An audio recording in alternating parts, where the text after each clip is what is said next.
Hello everyone, welcome back to our channel. আমি রিনা। কি অবস্থা, কেমন আছে সবাই? তো সেদিন সকালবেলা ঘুমের থেকে উঠে সোজা চলে গিয়েছিলাম রাস্তাতে, কারণ কি আমার পিসির মেয়ে এসেছিল।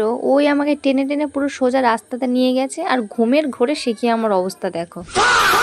কটা দিন ধরে শুধু আমি রাতে জেগেই যাচ্ছি, মানে টানা 6 দিন আমি শুধু ঘুমাইনি। রাত্রেবেলা করে দিনের বেলা করে ঘুমিয়েছি, ভোরের দিকে 1-2 ঘন্টা ঘুমিয়েছি। আমি যখন ঘুমাই না তো টানা 1 সপ্তাহ মোটামুটি ঘুমাবো না, আর যখন ঘুমাবো তো রাত দিন এক করে ঘুমাবো। রোজকারের মতো সেদিন আমি বাইরে গিয়েছিলাম মুখ ধুতে, আর দেখি যে এই ফকিন্নিটা এসেছে, মানে ও আমার ব্রাশা থেকে মাজন কেড়ে নিয়েছে, ফেস ওয়াশ নিয়ে নিয়েছে। তারপরে এই দুজনের জটলা করে কত রকমের আলোচনা করতে করতে সোজা গেলাম বাড়ির দিকে মুখ হাত পা ধুয়ে। সেলফ লাভটা সব থেকে আগে, এটা আমি অনেক দেরিতে বুঝেছি। আর এখন করে আমি নিজেকে, বিশ্বাস করো, এত পরিমাণ ভালোবাসতে শুরু করেছি যে নিজেকে আয়নায় দেখে আর চুমু দিতে ইচ্ছা করে। মানে নিজেকে এতটা পরিমাণ যে ভালোবাসতে পারি আমি, সেটা কখনো বুঝতে পারিনি। আসলে ওই যে হয় না, অন্য কারোর পেছনে দৌড়াতে দৌড়াতে নিজেকেই ভালোবাসতে ভুলে যায়। মেয়েদের আসল সৌন্দর্য হলো মানসিক শান্তি, আর মনে যদি মানসিক শান্তি থাকে তাহলে নিজেকে পাখির মতো মুক্ত আকাশে ফুরফুর করে উড়িয়ে দিতে ইচ্ছা হবে। চেহারায় একটা আলাদা সৌন্দর্য দেখা যাবে। অনেকের বৃষ্টি শুধু দেখতে ভালো লাগে, কিন্তু আমার বৃষ্টিতে দৌড়ে দৌড়ে ভিজতে, টানা 2-3 ঘন্টা যদি আমি বৃষ্টিতে না ভিজি তাহলে যেন মনটার মধ্যে শান্তি কাজ করে। একটা জিনিস তো খুব ভালোভাবে এখন বুঝতে শিখেছি,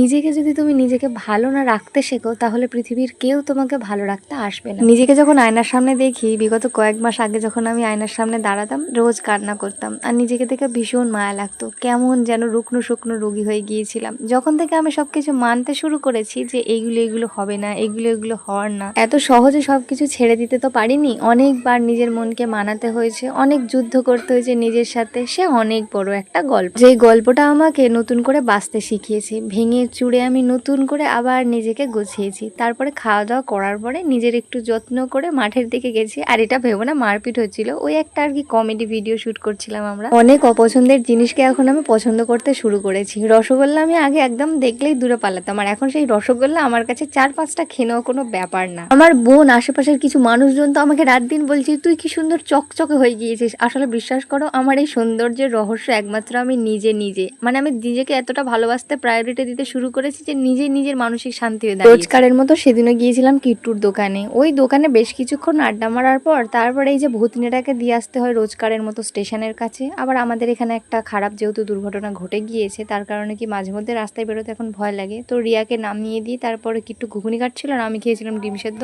দেরিতে হলেও আমি রিয়েলাইজ করেছি আসলে আমি ছাড়া আমার কেউ নেই। আর এটা যত তাড়াতাড়ি বুঝে যাবে তত তাড়াতাড়ি দেখবে জীবনের মানে বুঝতে পারবে। আমাদের সামনে দিয়ে যদি কেউ গাড়ি নিয়ে ভুলবশত ক্রস করে, যতক্ষণ না ও তার থেকে আগে যাবে ওর আবার নাকি ওই খাবারটাকে হজম হয় না। তো তারপরে আমাকে দোকানের সামনে নামিয়ে দিয়েছে, আর আমি ওখান দিয়ে হাঁটতে হাঁটতে এখন যাচ্ছি বাড়ির দিকে। বাড়ির পথে হানা দিতেই দেখি আমার গোলু বাবুর ভীষণ গলার